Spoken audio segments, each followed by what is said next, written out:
Next है, हम लोग नेक्स्ट पढ़ने वाले हैं लॉ ऑफ केमिकल कॉम्बिनेशन। ठीक है, तो देखिए लॉ ऑफ केमिकल कॉम्बिनेशन में क्या होता है बच्चे कि जैसे कोई भी कंपाउंड बना, सपोज मान लीजिए कि H2O हमने बनाया, ठीक है, या CO2 बनाए, ठीक है, या NH3 बनाए, कोई भी कंपाउंड बना, तो कोई भी कंपाउंड जब बन रहा है तो ये ऐसे तो नहीं बनता होगा। अब मान लीजिए कि हाइड्रोजन को हम मिला दिए, हाइड्रोजन और ऑक्सीजन डाल दिए, H2 और O2, ठीक है, तो किसी हमारे पास बहुत सारे ऑक्सीजन है, बहुत सारे हाइड्रोजन है, सबको मिला देंगे तो क्या सारे कंबाइन करेंगे? आखिर हम लोग ये क्यों नहीं कर सकते कि अगर ये O2 के फॉर्म में, ये H2 के फॉर्म में, तो दोनों मिलाने के बाद वाटर बनना चाहिए, होना चाहिए कि नहीं? कार्बन कार्बन और ऑक्सीजन मिलने का कोई प्रोपोर्शन नहीं होना चाहिए, लेकिन ऐसा नहीं होता है ना? एक पर्टिकुलर रेशियो में, एक पर्टिकुलर प्रोपोर्शन में ही ये कंबाइन करेगा, तभी वो कंपाउंड, एक पर्टिकुलर कंपाउंड का फॉर्मेशन होता है। ठीक है, तो अब जैसे मान लीजिए वाटर है, तो वाटर है, तो इसमें मास की बात करें तो हाइड्रोजन का 1:2 प्लस अगर इज टू ये ऑक्सीजन की करें तो 16, तो ये 1:8 के रेशियो में कंबाइन करेगा बाय मास। ठीक है, ये बाय वेट कह सकते हैं। वाटर अगर बन रहा है तो और हाइड्रोजन और ऑक्सीजन 2:1 के रेशियो में होना चाहिए, यहाँ पे कार्बन 1:2 के रेशियो में होना चाहिए, NH3 में नाइट्रोजन और हाइड्रोजन 1:3 के रेशियो में होना चाहिए। तो इस तरह से एलिमेंट का पर्टिकुलर, तो ऐसे कोई भी कंपाउंड बनते हैं या कोई भी रिएक्शंस होते हैं तो वहां पे कुछ ना कुछ नेचुरल रूल को फॉलो करते हैं, उसी रूल को निकाल के हम लोगों को दिया गया है, जिसको हम लोग लॉ ऑफ केमिकल कॉम्बिनेशन के नाम से जानते हैं। ठीक है, तो इसमें हम लोगों को डिफरेंट डिफरेंट साइंटिस्ट के द्वारा जो लॉ गिवन है उसके बारे में हम लोग डील करते हैं कि आखिर रिएक्शन होता है तो किस तरीके से वेरिएशन होता है। ठीक है, उसी में एक लॉ है, लॉ ऑफ कंजर्वेशन ऑफ मास। अब यहां से ये तो हम लोग जानते हैं, law of conservation of energy आप 9-10 में भी पढ़े हैं। ठीक है, तो उसमें क्या होता है कि energy can neither be created nor be destroyed, energy ना तो खत्म होता है ना ही उसको नया बनाया जा सकता है, सिर्फ एक फॉर्म से दूसरे फॉर्म में उसको कन्वर्ट कर सकते हैं। ठीक है, तो यहाँ भी कंजर्वेशन का मतलब ही होता है कि चेंज नहीं होना। ठीक है, मतलब नया नहीं बनना और मतलब जो है वो एक्चुअली खराब भी नहीं होना। तो यहाँ पे मतलब कम या ज्यादा नहीं होना। तो यहाँ पे वही चीज कह रहा है कि मास can nether be created nor be destroyed during a chemical reaction. ठीक है, केमिकल रिएक्शन में डिस्ट्रॉय नहीं होता है। अब यहाँ पे देखो बच्चे, हाँ, ये एक एंटोनी लेवाइजर जो थे, ठीक है, इन्होंने इस लॉ को दिया था, लॉ ऑफ केमिकल कॉम्बिनेशन, जिनको हम आप कह दे कि फादर ऑफ केमिस्ट्री। तो फादर ऑफ केमिस्ट्री तो ये गलत नहीं होगा। ठीक है, फादर ऑफ केमिस्ट्री एंटोनी लेवाइजर को ही कहा जाता है। ठीक है, तो ये बात। अब ये देखिए कैसे काम करता है। अब जैसे H2O है तो उसी का हम लोग एक आसान सा एग्जांपल ले लेते हैं। H2 है और O2 है, इन दोनों को रिएक्ट करवाए तो H2O बन गया, बैलेंस कर देते हैं। ठीक है, अब यहाँ देखो बच्चे, इधर रिएक्टेंट है, इधर प्रोडक्ट। रिएक्टेंट हम लोग कहते हैं इसको, और ये जो बन गया उसको हम लोग क्या बोलते हैं? प्रोडक्ट कहते हैं। तो अगर मान लीजिए कि हम कहें कि मास ऑफ रिएक्टेंट क्या होगा, तो हम लोग फाइंड कर सकते हैं कि नहीं? अब इसको फाइंड कीजिए। तो 2, इसका हो गया 2, अच्छा, और ऐसे कर सकते हैं, हाइड्रोजन का 1 होता है ना मास, एटॉमिक मास 1, तो 1:2, ये हाइड्रोजन का हो गया, प्लस ऑक्सीजन का कितना होता है बच्चे? एटॉमिक मास 16, तो 16×2। ठीक है, आप सॉल्व करो तो कितने आएंगे? 2×2 = 4 और 16×2 = 32, मतलब 32 और 4 36। ठीक है, ये 36 ग्राम मान लेते हैं। 1 मोल की बात हो रही है, तो 1 मोल में 18 ग्राम होगा दोनों मिला के, और जब उसको 2 मोल कर देंगे तो हमारा 36 ग्राम हो जाएगा। ठीक है, ये मास ऑफ रिएक्टेंट हो गया। अच्छा, अब हम लोग बात कर लेते हैं मास ऑफ प्रोडक्ट की। ठीक है, तो प्रोडक्ट में हमारा ये है, इसका हम लोग फाइंड करते हैं। देखिए हाइड्रोजन 2 है तो 1:2 प्लस ऑक्सीजन का 16। ठीक है, अब इसको भी सॉल्व करोगे तो कितना आएगा? 16 18 2 जा 36, तो 36 ग्राम। अब यहां से देखिए आप कि रिएक्टेंट का मास और प्रोडक्ट का मास दोनों सेम आ गया कि नहीं? ठीक है, तो इसको हम ऊपर जो लिखा हुआ है मास कैन नेदर बी क्रिएटेड, मतलब जो रिएक्टेंट में हमारा जो भी अमाउंट था, जो भी मास था, प्रोडक्ट में भी वही होगा। मास ना तो बढ़ेगा और ना ही घटेगा। बात समझ में आ रहा है? तो हम इसको डेफिनेशन के रूप में ऐसे भी लिख सकते हैं कि according to the law of conservation of mass, the total mass of the product will always be equal to the total mass of the reactant. ये हमेशा सेम होता है। ये हमारा law of conservation of mass था, ठीक है, जो एंटनी लिवाइजर दिए थे, जिनको फादर ऑफ केमिस्ट्री भी कहा जाता है, ठीक है, नोट कीजिए। नेक्स्ट बताते हैं, नेक्स्ट लॉ देखिए। नेक्स्ट लॉ है लॉ ऑफ डिफिनिट प्रोपोर्शन, या इसी को हम लोग लॉ ऑफ डिफिनिट कंपोजिशन भी कहते हैं, ठीक है। अब ये लॉ क्या कहता है, it states that a given compound always contain exactly the same proportion of element by weight. इसका मतलब क्या हुआ, और ये लॉ जो है वो जोसेफ प्रॉस दिए थे, साइंटिस्ट है, ठीक है। तो ये लॉ क्या कहता है बच्चे, एग्जांपल से समझिए। मान लीजिए कि हमारे पास H2O है, अब इसका आप मास रेशियो निकालो। तो मास रेशियो निकालोगे तो यहाँ पे देखो, हाइड्रोजन का 1 इंटू 2 हो गया, और H2 16। अब इसको कैंसल आउट करो तो कितना आ गया, 1:8। इसका मतलब जब भी आपको H2O बनाना होगा तो बाय मास 1:8 लेना पड़ेगा, ठीक है। इसका मतलब क्या समझे कि हाइड्रोजन को और ऑक्सीजन को मिला के हमको H2O बनाना है, तो अगर हाइड्रोजन को हम 1 ग्राम लिए तो इसको 8 ग्राम लेना पड़ेगा, अगर ये 2 ग्राम लिए तो इसको 16 ग्राम। मतलब हमेशा 1:8 के रेशियो मिलेंगे तभी वाटर बनेगा, अदरवाइज नहीं बनेगा। बात समझ में आ रही है। अब इसके जगह पे अगर दूसरा कोई हम लोग एग्जांपल ले लेते हैं, सपोज CO2। अब आप इसका मास रेशियो निकालो, तो इसका मास रेशियो निकालोगे तो 12 हो गया कार्बन का, ऑक्सीजन का कितने, तो ऑक्सीजन का 16 और इंटू 2 कैंसिल कीजिए, 6 टाइम्स में ये 3 और ये 8, मतलब कितना आ गया बच्चे, 3:8। मतलब कार्बन और ऑक्सीजन बाय मास 3:8 में होना चाहिए, ठीक है। अगर NH3 की बात करें, इसमें मास रेशियो आप निकालो, ठीक है। तो नाइट्रोजन का कितने होते हैं, 14, और हाइड्रोजन का 1:3, तो ये 14:3 के रेशियो में हमेशा आएगा। ये इस रेशियो में ही CO2 बनाना है तो कार्बन और ऑक्सीजन 3:8 के रेशियो में लेना पड़ेगा बाय वेट। ये अमोनिया बनाना है तो नाइट्रोजन और हाइड्रोजन का रेशियो 14:3 होना चाहिए। वाटर बनाना है तो 1:8 होना चाहिए। तो इस तरीके से इसको हम लोग कहते हैं लॉ ऑफ डेफिनिट प्रोपोर्शन, ठीक है, या डेफिनिट कंपोजिशन। एक डेफिनिट प्रोपोर्शन में या डेफिनिट कंपोजिशन में ही हम लोग कोई कंपाउंड को बनाना होता है तो बाय वेट मिलाना पड़ता है, तभी वो बनता है, ठीक है। ये हो गया लॉ ऑफ डेफिनिट प्रोपोर्शन, ठीक है, नोट कीजिए। फिर नेक्स्ट देखते हैं आपका लॉ ऑफ मल्टीपल प्रोपोर्शन। तो लॉ ऑफ मल्टीपल प्रोपोर्शन में क्या है, कह रहा है it states that if 2 elements can combine to form more than 1 compound. अब यहाँ पे ध्यान दीजिएगा, कह रहा है कि 2 एलिमेंट कंबाइन करके और एक से ज्यादा कंपाउंड बनाता है, क्लियर है। The mass of one element, mass of one element that combined with the fixed mass of the other element. मतलब एक एलिमेंट का मास फिक्स होगा और एक जो है उसका मास चेंज हो सकता है, ठीक है। वो जिसका चेंज हो सकता है वो हमेशा किस में लाई करेगा, स्मॉल होल नंबर रेशियो में, ठीक है। ये ratio of small whole number, ये डाल्टन दिए हैं ये लॉ को। चलिए एग्जांपल हम लोग कंसीडर करते हैं। जैसे मान लीजिए H2 और प्लस O2, इसको हम मिलाए तो ये H2O बन गया। अब इसको बैलेंस कर देते हैं, 1 मोल बना रहे हैं तो ये हम हाफ ले लेते हैं, ठीक है। अच्छा, यही दोनों एलिमेंट से H2 प्लस O2 से मिला के H2O2 भी बना रहे हैं, ठीक है। इसको हम लोग हाइड्रोजन पेरोक्साइड कहते हैं। क्या बोलते हैं, हाइड्रोजन पेरोक्साइड। ये तो हाइड्रोजन ऑक्साइड वाटर हो गया। तो अब आप यहां से देखो कि 2 एलिमेंट कंबाइन कर रहे हैं, है ना। यहाँ पे क्या लिखा हुआ है कि it states that 2 element can combine. 2 element combine कर रहे हैं। 2 एलिमेंट कौन कौन से हैं, हाइड्रोजन और ऑक्सीजन, और एक से ज्यादा कंपाउंड बना रहे हैं, ठीक है। एक से ज्यादा है, यहाँ पे वाटर बन रहा है, यहाँ पे हाइड्रोजन पेरोक्साइड बन रहा है। तो अब यहाँ पे देखो आपकी हाइड्रोजन जो है ये तो 2 ग्राम होगा, 1:2, ये भी 2 ग्राम मान लेते हैं। अच्छा, ऑक्सीजन का देखो यहाँ पे 32 और इसको 2 से डिवाइड करो तो 16 ग्राम, यहाँ 32 ग्राम होंगे, 16 टू या 32 होगा ना। चलो, ये तो फिक्स्ड मास हो गया। चेंज कौन कर रहा है, ऑक्सीजन का मास। तो इसका आप मास रेशियो अगर निकालोगे, ठीक है, इसका मास रेशियो अगर निकालोगे तो देखो कितना आएगा, mass ratio of oxygen of O2 equal to 16 और H2 32। ये कितना हो गया बच्चे, 1:2। ये क्या है, ये एक विच इज इन, ठीक है, स्मॉल होल नंबर रेशियो,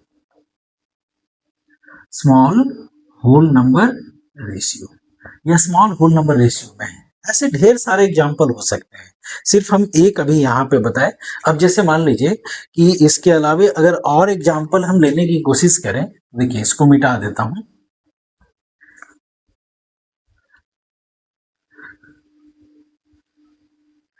दूसरा एग्जाम्पल लेते हैं, जैसे मान लीजिए कार्बन है और हाफ O2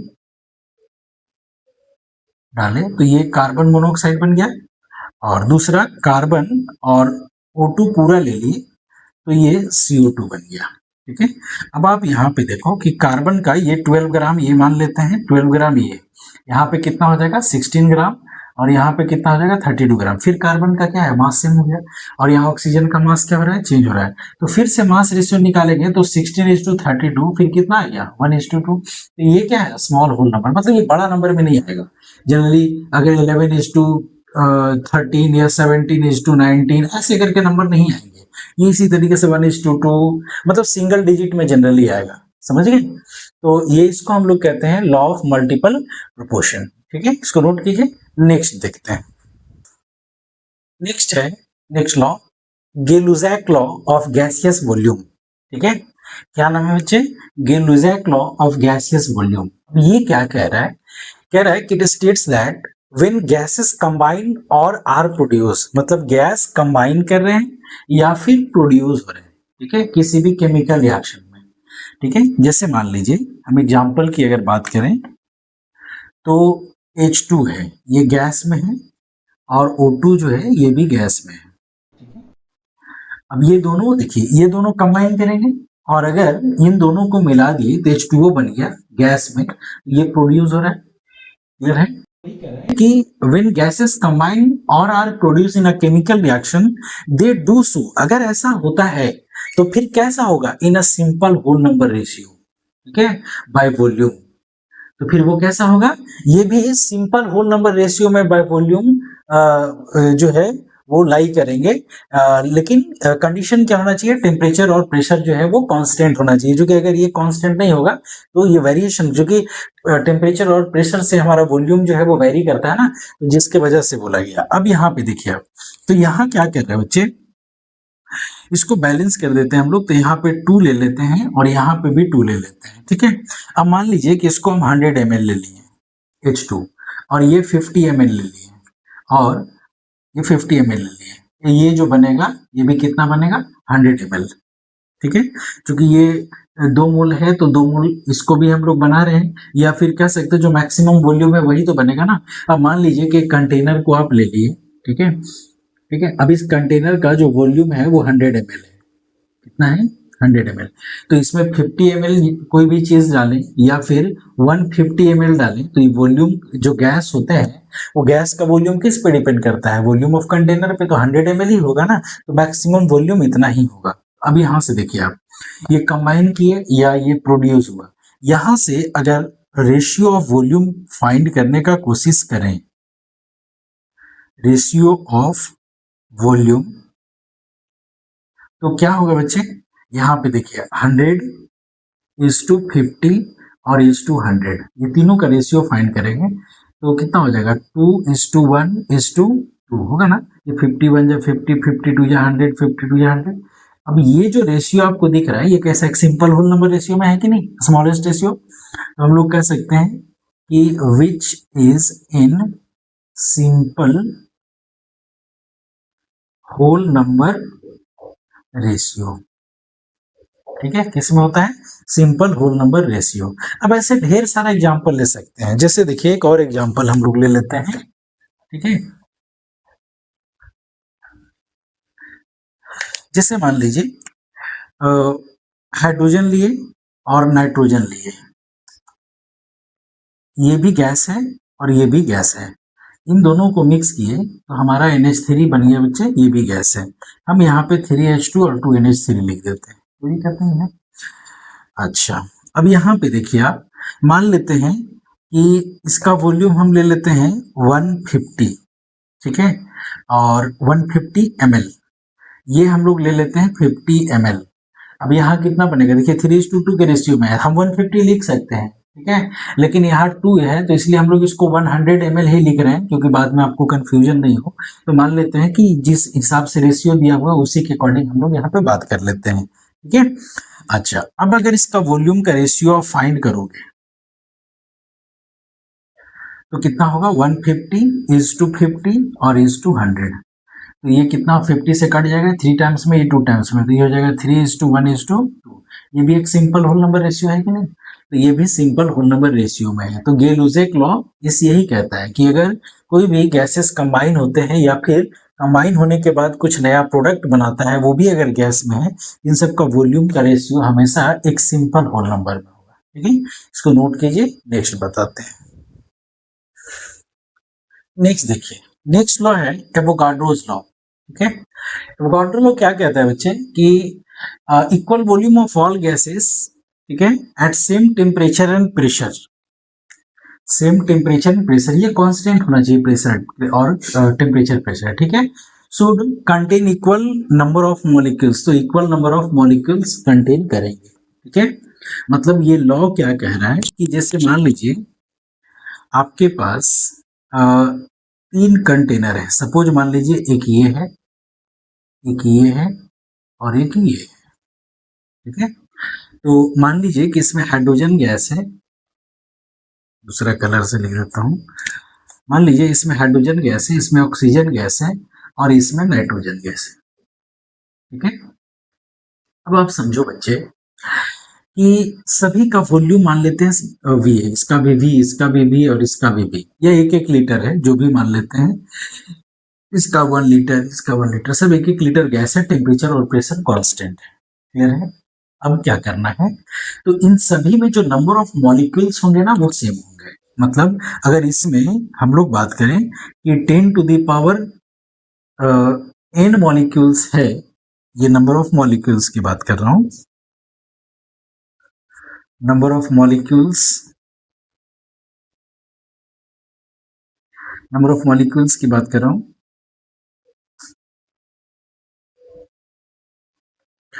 तो 10 का पावर n है, इसमें भी 10 का पावर n होगा और इसमें भी 10 का पावर n होगा। अगर 25 है तो 25 सारे में होंगे, सब में नंबर ऑफ मॉलिक्यूल्स क्या होंगे, सेम होंगे। ये हमारा एवोगाड्रो लॉ कहता है। देखो एवोगाड्रो नंबर और एवोगाड्रो लॉ दोनों डिफरेंट है। ठीक है, दोनों को एक में कंबाइन नहीं करना है। एवोगाड्रो नंबर जो है वो 6.022 into 10 to the power 23 Avogadro number है, उसको यहाँ नहीं लिखना है। चूंकि मैक्सिमम हम देखते हैं कि बच्चे लोग क्या करते हैं, एवोगाड्रो लॉ के जगह पे एवोगाड्रो नंबर लिख देते हैं कि ये नंबर को हम लोग एवोगाड्रो लॉ कहते हैं। नहीं, ऐसा नहीं है। एवोगाड्रो नंबर जो है वो अलग है। ठीक है, वो एक मोल का जो अमाउंट होता है उसको हम लोग, एक मोल में कितने पार्टिकल्स होते हैं उसके बारे में बात होती है, यहाँ अलग है। ये कह रहा है कि अगर अलग अलग गैसेस हैं, ठीक है, तो डिफरेंट गैसेस हैं और उनका वॉल्यूम अगर सेम है तो नंबर ऑफ मॉलिक्यूल्स भी सेम होगा। लगे, हालांकि वो बहुत मुश्किल के बाद जो है एवोगाड्रो ये लॉ दिए। इसके पहले बर्जेलियस जो थे, ठीक है, एक साइंटिस्ट थे बर्जेलियस, ये बर्जेलियस ने क्या बोल दिया था कि यहाँ जो मॉलिक्यूल्स लिखा हुआ है ना, equal volume of all gases, है ना, at same temperature and pressure should contain equal number of molecules के जगह उन्होंने एटम्स कर दिया था। वो क्या बोल दिए थे, एटम्स। तो एटम्स तो अलग होगा ना। यहाँ पे देखिए मॉलिक्यूल्स का मतलब क्या हुआ कि जो फ्री स्टेट में एग्जिस्ट करता है। तो आप देखिए H2 फ्री स्टेट में एग्जिस्ट करता है, O2 इसी फ्री स्टेट में एग्जिस्ट करता है, N2। लेकिन अगर मान लीजिए कि हम इसके जगह पे अगर P4 लिख देते हैं या S8 लिख देते हैं तो इसमें नंबर ऑफ एटम्स तो बढ़ जाएंगे ना भाई।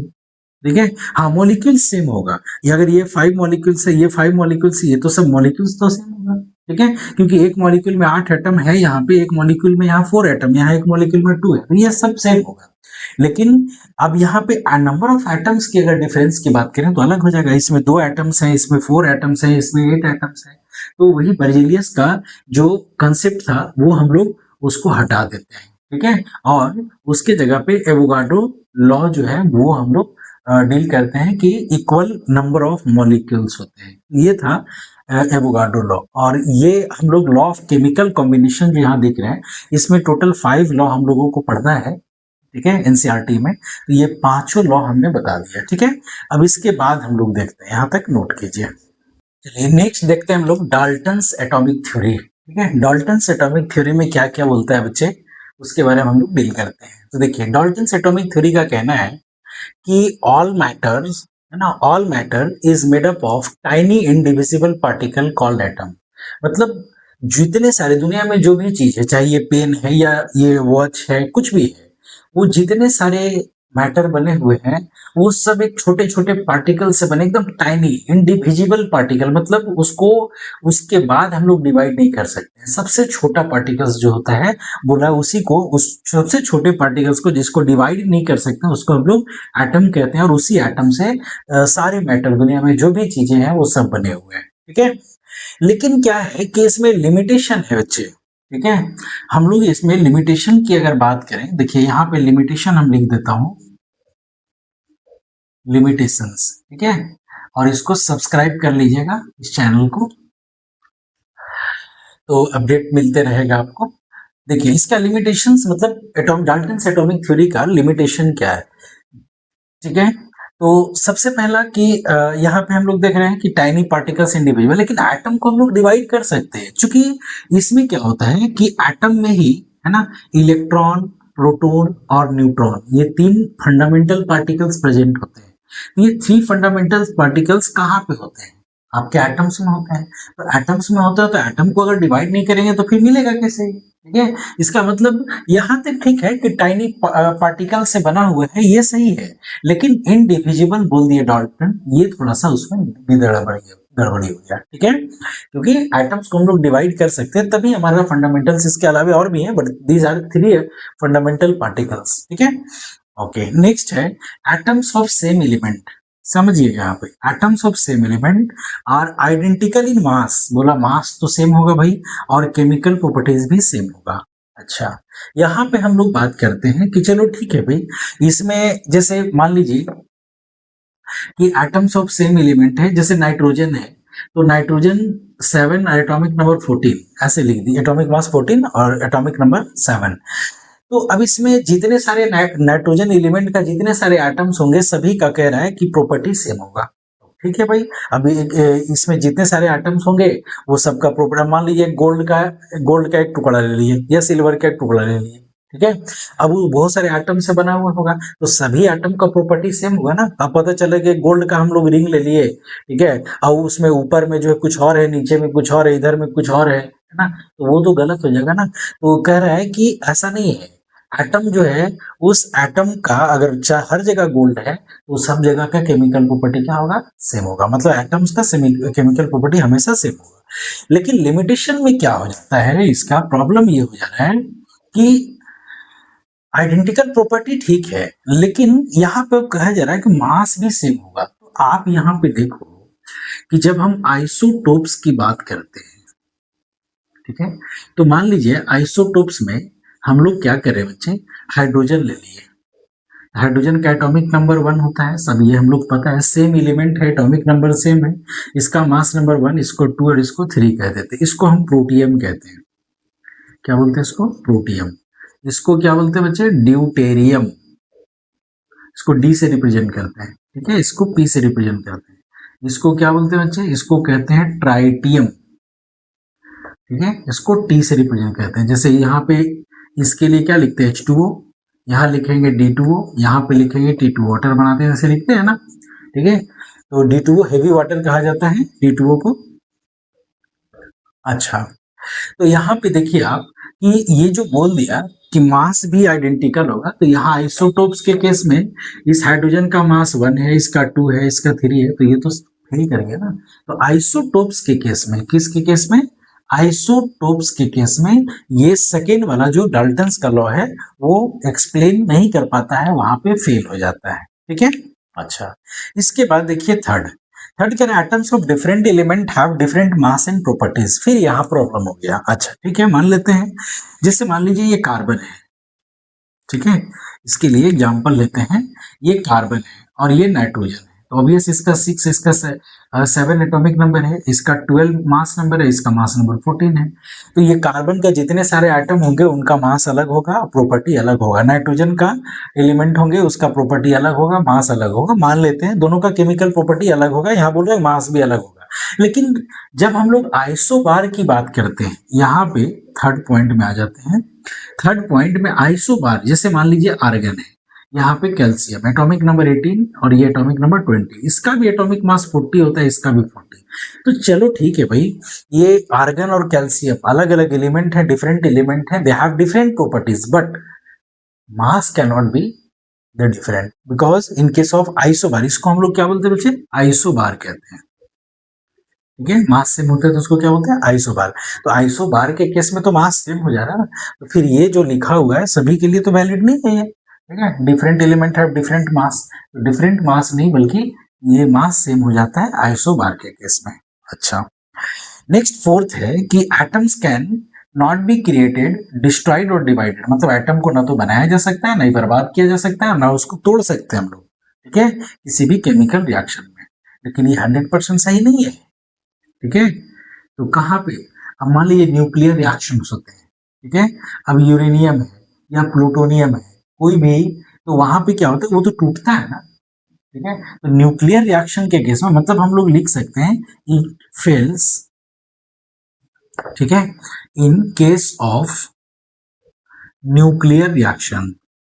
तो न्यूक्लियर रिएक्शन के केस में क्या होता है बच्चे, ये फेल कर जाता है। न्यूक्लियर रिएक्शन में एटम्स टूटते भी हैं, डिवाइड भी होते हैं। ठीक है, तो ये जो यहाँ पे जो स्टेटमेंट दिया हुआ है डाल्टन का, ये काम वहां पे नहीं करता है। ठीक है, नेक्स्ट फिफ्थ पॉइंट में देखते हैं कि कंपाउंड्स आर फॉर्म्ड, है ना, कंपाउंड्स आर फॉर्म्ड, यहाँ लिखा हुआ है compounds are formed when atoms of different element combine in a simple whole number ratio. कह रहा है कि कोई भी कंपाउंड अगर आप बना रहे हैं, अब जैसे मान लीजिए H2O बना रहे हैं, H2O में जो एटम कंबाइन करेंगे वो किस रेशियो में करेंगे, 2:1, 2 हाइड्रोजन 1 ऑक्सीजन। अगर CO2 की बात करेंगे तो ये 1:2। ठीक है, अगर NH3 की बात करेंगे 1:3। मतलब कह रहा है कि जब एटम्स कंबाइन करके कोई कंपाउंड बनाते हैं तो वो हमेशा सिंपल होल नंबर रेशियो में एग्जिस्ट करते हैं। तो यहाँ पे देखिए 2:1, 1:2, 1:3, ये सब सिंपल होल नंबर है, स्मॉलेस्ट रेशियो हम लोग कह सकते हैं, स्मॉल होल नंबर रेशियो, मतलब सिंगल डिजिट में। लेकिन ये फेल कर जाता है, कहाँ फेल करता है, तो कुछ कंपाउंड, जैसे मान लीजिए C12, H22O11, ये है हमारा सुक्रोज। ठीक है, शुगर। अब सुक्रोज के केस में देखिए कार्बन, हाइड्रोजन और ऑक्सीजन का रेशियो क्या है, 12:22:11। ये सिंपल होल नंबर कहीं से दिख रहा है, ये दिख रहा है ना। तो इस टाइप का कंपाउंड में यहाँ पे डाल्टन्स का जो थ्योरी है वो फेल हो जाता है। तो हम लोग यहाँ पे दोनों एक साथ देख लिए बच्चे कि डाल्टन्स का एटॉमिक थ्योरी, उसका पोस्टुलेट्स क्या है and limitations, what will be the limitations of the this postulate. Okay, तो लिमिटेशन भी हम लोग देख लिए और इसका पोस्टुलेट भी देख लिए। तो डाल्टन्स एटॉमिक थ्योरी है, तक नोट कीजिए फिर बताते हैं। नेक्स्ट है बच्चे एटॉमिक मास। ठीक है, देखिए एटॉमिक मास क्या है, कह रहा है कि the average mass of an atom of an element, ठीक है, the average mass of an atom of an element compared with 1/12 mass of 1 carbon 12 atom, या कार्बन 12 एटम कहो या इसके जगह पे आइसोटोप कहो। ठीक है, क्योंकि कार्बन का कार्बन 12, कार्बन 13, कार्बन 14 तीन आइसोटोप्स होते हैं, लेकिन कार्बन 12 का से कंपैरिजन किया गया। ठीक है, तो देखिए हम लोग एटॉमिक मास को AMU, एटॉमिक मास यूनिट, या फिर यू को हम लोग यूनिफाइड मास कहते हैं। ठीक है, इसमें हम लोग मेजर करते हैं या एक्सप्रेस करते हैं। ठीक है, 1 AMU का वैल्यू फाइंड करें तो इतना आता है। ठीक है, अब यहाँ से समझिए, जो भी हम लोगों को एटॉमिक मास मिलता है कहाँ पे, आपका पीरियोडिक टेबल में, वो कहाँ से आता है। ठीक है, क्योंकि अब मान लीजिए कार्बन का ही बात करें या हाइड्रोजन का ही बात करें, तो हाइड्रोजन का तो 3 आइसोटोप्स हो गया। ठीक है, H1, H2 और H3, प्रोटियम, ड्यूटेरियम और ट्राइटियम, 3 आइसोटोप्स से, तीनों को तो लिखा हुआ नहीं रहता है ना। तो फिर क्या होता है भाई, उसका एवरेज एटॉमिक मास लिखा हुआ रहता है।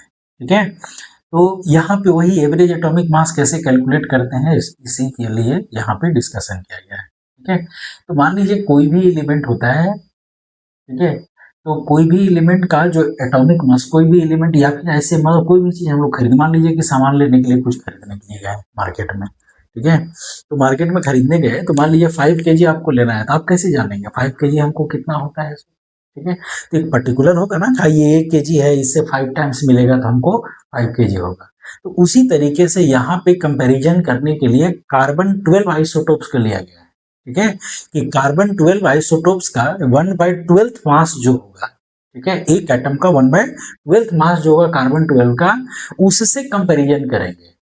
बात समझ में आ रहा है? जैसे मान लीजिए अब यहाँ पे देखिए एक एटम का हाइड्रोजन का मास इतना होता है, ठीक है। हमको क्या करना है बच्चे, कि हमको फाइंड करना है mass of hydrogen in AMU. क्या फाइंड करना है? मास ऑफ हाइड्रोजन, ठीक है, एटॉमिक मास यूनिट में।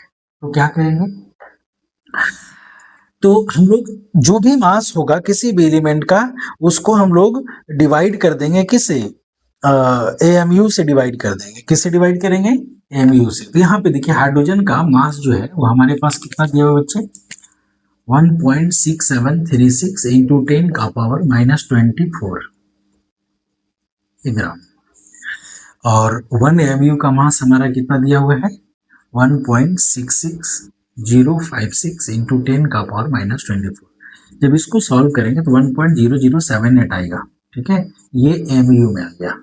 और इसी को 1.008 लिखते हैं एएमयू या फिर यू। अब ये हमारा क्या हो गया, ये एटॉमिक मास यूनिट या यूनिफाइड मास क्या हो गया, इसका जो एवरेज एटॉमिक मास, मतलब एटॉमिक मास जो हम लोग कहते हैं पीरियोडिक टेबल में जो लिखा हुआ रहता है वही, ठीक है। तो इस तरह से हम लोग फाइंड करते हैं 1/12 मास ऑफ कार्बन 12, ये एक बेस है, ठीक है। इसी से कंपैरिजन किया जाता है। मान लीजिए सोडियम की बात करते हैं हम लोग, कि सोडियम का एटॉमिक नंबर 11 है और एटॉमिक मास जो है 23 है, तो 23 इसका एटॉमिक मास लेते हैं, तो 23 एग्जैक्ट नहीं लिखा हूँ, 23 पॉइंट समथिंग होगा। तो ये कहाँ से लाएंगे, तो हम लोग सोडियम के एक एटम का मास फाइंड करेंगे मास स्पेक्ट्रोमीटर से, ठीक है। मास स्पेक्ट्रोमीटर से बहुत छोटा से छोटा मास को हम लोग फाइंड कर सकते हैं। तो एक एटम का मास हम लोग सोडियम को फाइंड करेंगे तो मास स्पेक्ट्रोमीटर से, तो जो भी आएगा उसको एएमयू का जो ग्राम में कन्वर्ट कर रहे हैं इस मास से अगर डिवाइड कर देंगे तो फिर उसका उतना मास हो जाएगा, ठीक है। ये एटॉमिक मास हो गया, ठीक है। तो हम लोगों के पास जो भी लिखा हुआ रहता है ऊपर में एटॉमिक मास, हम लोग कहाँ लिखते हैं, एलिमेंट है, एलिमेंट के ऊपर में जैसे यहाँ पे ए और नीचे में जेड, ये क्या कहलाता है हमारा, एटॉमिक मास कहलाता है यहाँ पे। और ये क्या कहलाता है, ये एटॉमिक नंबर कहलाता है, ठीक है। ये एटॉमिक मास हो गया, नोट कीजिए। नेक्स्ट बताते हैं। नेक्स्ट देखिए, नेक्स्ट क्या है, एवरेज एटॉमिक मास। ये हम लोग कैसे फाइंड करते हैं, ठीक है। एवरेज एटॉमिक मास को कहा जाता है कि एवरेज एटॉमिक मास को कहा जाता है बच्चे, है ना, ठीक है। Average atomic mass, the weighted average of the masses, ठीक है, the weighted average of the masses of all the naturally occurring isotopes. मतलब कोई भी एक एलिमेंट होता है तो एक एलिमेंट जरूरी तो नहीं है सिर्फ सिंगल आइसोटोप के फॉर्म में हो, वो एक से ज्यादा आइसोटोप के फॉर्म में हो सकता है, ठीक है। तो सभी का मास के बारे में बात कर रहा है, of an element taking into account, सबको ध्यान में रखते हुए देयर रिलेटिव अबंडेंस, ठीक है, और उसका रिलेटिव अबंडेंस के साथ ये जो आपका एवरेज को निकालते हैं, इन दोनों का जो कैलकुलेशन होता है इसी को हम लोग एवरेज एटॉमिक मास कहते हैं, ठीक है। क्या बोल रहे हैं, the weighted average of the mass of all the naturally occurring isotopes of an element taking into account their relative abundance, ठीक है। और इसको एएमयू और यू में रिप्रेजेंट करते हैं। देखिए आप इसको समझिए, आप मतलब ये कहना क्या चाह रहा है, ये कहना चाह रहा है कि अगर एवरेज एटॉमिक मास आपको निकालना है, एवरेज एटॉमिक मास फाइंड करना है, तो क्या करेंगे कि सिग्मा लगाइए, सिग्मा मतलब समेशन, ठीक है, समेशन। और मतलब जो भी हमारा नेचुरली अकरिंग आइसोटोप्स है, मतलब यहाँ पे हम लिख सकते हैं कि एटॉमिक मास ऑफ आइसोटोप्स, ठीक है, और into percentage of abundance, percentage abundance, कितना परसेंट वो आइसोटोप पाया जाता है। अब जितना जो जो आइसोटोप्स होगा उसका मास लिखेंगे, उसको परसेंटेज अबंडेंस से मल्टीप्लाई करते चले जाएंगे और सबको सम करते चले जाएंगे, तो हमारा एवरेज एटॉमिक मास दे दिया जाएगा, ठीक है। यही आपका पीरियोडिक टेबल में लिखा हुआ रहता है, ठीक है, सारा आइसोटोप्स का एवरेज निकाल के। जैसे एक एग्जांपल देखो, यहाँ पे देखिए ये कार्बन है, कार्बन 12, कार्बन 13, कार्बन 14, ये 3 आइसोटोप्स है कार्बन का। रिलेटिव अबंडेंस दिया हुआ है, ये परसेंटेज में है, कितना परसेंट पाया जाता है। मतलब कार्बन 12 जो है वो 98.892% पाया जाता है, कार्बन 13 1.10% और ये इतना परसेंट, ठीक है। और इस आइसोटोप का जो एग्जैक्ट मास होते हैं बच्चे, वो यहाँ दिया हुआ है, कार्बन 12 का 12, 13 का ये और 14 का ये, ठीक है, 14.000317। अब इसका ये आपको जब पीरियोडिक टेबल है तो उसमें तो आपको ये 12, 13, 14 तो मिलेगा नहीं, या ये सब नहीं मिलेगा, तो फिर क्या मिलेगा, एवरेज एटॉमिक मास। कैसे फाइंड करेंगे, तो यहाँ फॉर्मूला हम लोग लिख लिए हैं, अब इसी से हम लोग फाइंड करेंगे, ठीक है। तो देखिए करना क्या है, ऊपर ये डेफिनेशन तो हो ही गया, इसको मिटा देता हूँ, ठीक है।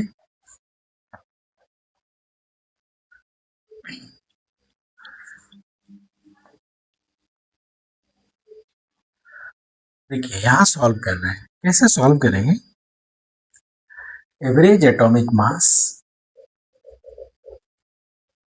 इक्वल टू, देखिए बच्चे, तो एटॉमिक मास है ना of isotope, mass of isotope यहाँ दिया हुआ है, तो लिखेंगे 12 इंटू इसका परसेंटेज अबंडेंस कितना है, तो 98.892%, ये है ना, ठीक है, प्लस नेक्स्ट क्या होगा, 13.00335, 13.00335 और इसका परसेंटेज कितना है 1.108% प्लस, ठीक है, ये है ये कार्बन 14 का 14.00317 और इसका रिलेटिव अबंडेंस कितना है 2 इंटू 10⁻−10%, ठीक है। तो ये देखिए आप जो परसेंट लिखे हैं ना, इस परसेंट का मतलब 1/100 होता है, तो आप इसको 100 से डिवाइड कर देंगे, यहाँ परसेंट हटाएंगे, यहाँ भी 100 से डिवाइड कर देंगे, यहाँ परसेंट हटाएंगे, यहाँ भी 100 से डिवाइड कर देंगे, ठीक है। और जब इन सबको सॉल्व करते हैं, ठीक है, इन सबको जब सॉल्व कीजिएगा, इसको कैलकुलेट कीजिएगा और सबको सम कर दीजिएगा, तो इसका वैल्यू बच्चे आपका सीधा सीधा 12.011 U या AMU आ जाएगा, ठीक है। यही वाला एटॉमिक मास हमारा पीरियोडिक टेबल में दिया हुआ रहता है, समझ गए। तो उम्मीद करते हैं कि एवरेज एटॉमिक मास आपको समझ में आ गया होगा, ठीक है। आगे बढ़ते हैं।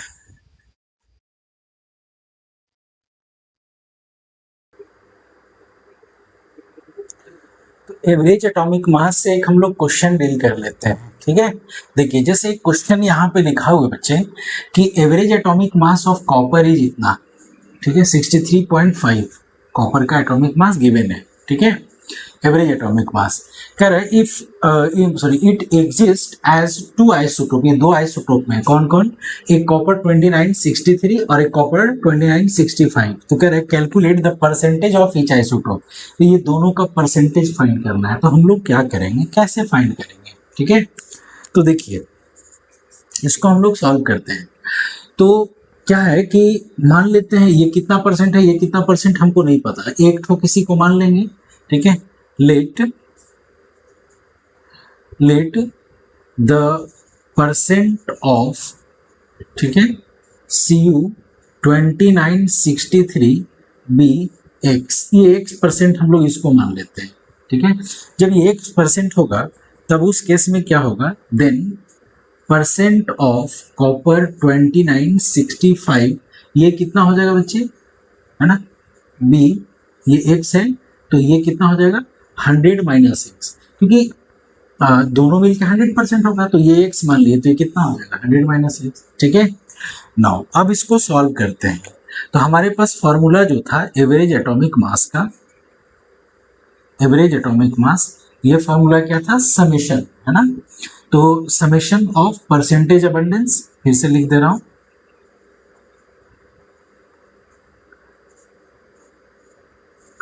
समेशन ऑफ, है ना, परसेंटेज मतलब आइसोटोप, मास ऑफ आइसोटोप या आइसोटोपिक मास और इनटू परसेंटेज अबंडेंस, ठीक है। तो यहाँ पे देखिए एवरेज एटॉमिक मास इसका गिवन है बच्चा 63.5, तो यहाँ हम लोग लिख लेते हैं, दिस इंप्लाइज 63.5। अब यहाँ पे आ जाइए, आइसोटोपिक मास है, इसका आइसोटोपिक मास कितना है 63, और इसका परसेंटेज अबंडेंस हमको नहीं पता, तो इसको हम लोग x मान लिए, तो x परसेंट होगा ना, तो इंटू x अपॉन 100 लिख सकते हैं x परसेंट को, ठीक है, कोई दिक्कत नहीं। प्लस फिर क्या करना है बच्चे, इसका एटॉमिक मास कितना है 65, तो 65 इंटू ये कितना परसेंट है, तो 100 माइनस x परसेंट, तो अपॉन 100 कर देंगे।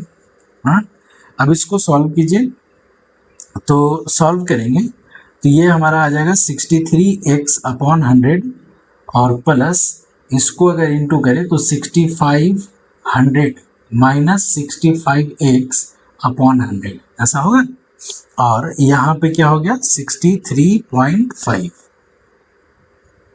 आएगा। अब यहाँ इसको सॉल्व कर दीजिए, तो दोनों का एलसीएम अगर लेंगे 100 तो ये मल्टीप्लाई हो जाएगा, इधर 100 एलसीएम लेके इधर मल्टीप्लाई कर देंगे तो कितना आ जाएगा 6350, ठीक है, 6350 इक्वल टू 63x और प्लस यहाँ पे हो जाएगा 6500 माइनस 65x, ठीक है, 65x आ गया ना। अब इसको देखिए, इसको सॉल्व करना पड़ेगा, 63 हो गया, ये 65 हो गया,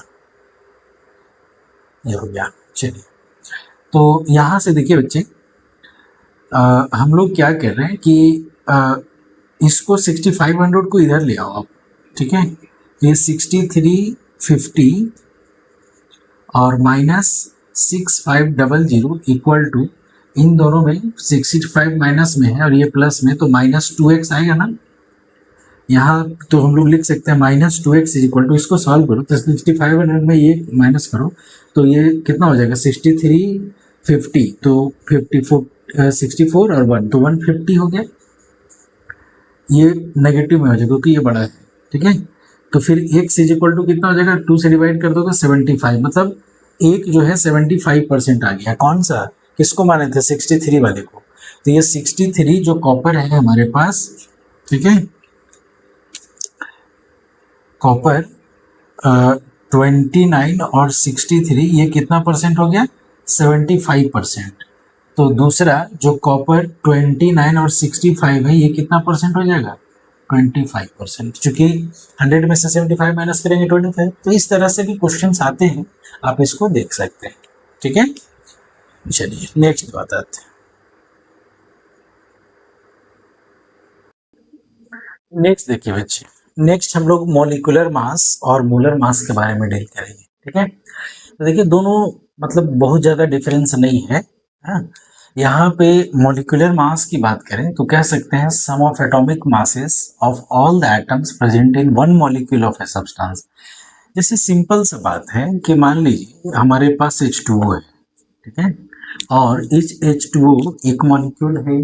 अब इस H2O का हमको मॉलिक्यूलर मास अगर फाइंड करना है, मॉलिक्यूलर मास, तो इसका मॉलिक्यूलर मास क्या होगा 1 इंटू 2 और प्लस 18, एक हाइड्रोजन का एटॉमिक मास 1 होता है ना, तो 16 18 नहीं 16, तो ये कितना आ जाएगा 18, ये U या फिर AMU में हम लोग लिख सकते हैं, ये मॉलिक्यूलर मास हो गया। अब इसके जगह पे मान लीजिए कोई दूसरा होता है, कैल्शियम कार्बोनेट ले लेते हैं, ठीक है। अब इसका मॉलिक्यूलर मास आपको फाइंड करना है, मॉलिक्यूलर मास, तो कैल्शियम का एटॉमिक मास कितना होता है बच्चे 40, कार्बन का 12, ऑक्सीजन का तो 16 इंटू 3, तो कितना आ जाएगा 40 प्लस 12 प्लस 48, तो ये हो गया 60 और 40 100 AMU या फिर U, ये मॉलिक्यूलर मास है। जो भी एटॉमिक मास है सबको सम कर दीजिए, हमारा निकल जाएगा, ठीक है, तो आप ये समझ सकते हैं। अच्छा, यहाँ पे मोलर मास की बात हो रही है।